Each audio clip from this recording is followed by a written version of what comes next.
ஒரு மாமனிதர் அம்பேத்கர். அவரை சொல்லாம அரசமைப்பு சட்டத்தை எப்படி விவாதிக்க முடியும்? அப்படியான நிலையில அம்பேத்கர் பெயரை உச்சரிக்கிறார்.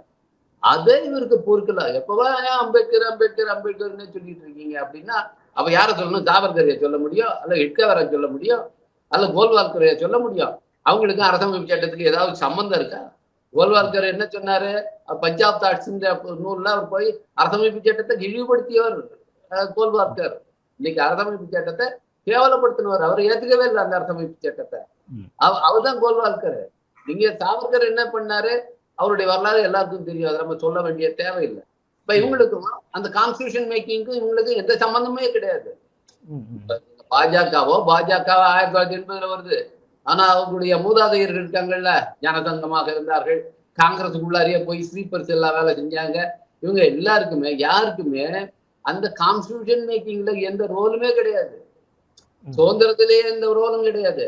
அப்போ இவங்களை எப்படி சொல்ல முடியும்? அம்பேத்கர் யாருக்கு அந்த ரோல் இருந்ததோ, யார் அதை செய்தார்களோ அவர் பேர் தான் சொல்ல முடியும். அதை உங்களுக்கு பிடிக்கலன்னா அப்ப உங்கள் மனதில் இருப்பது என்ன உணர்வு?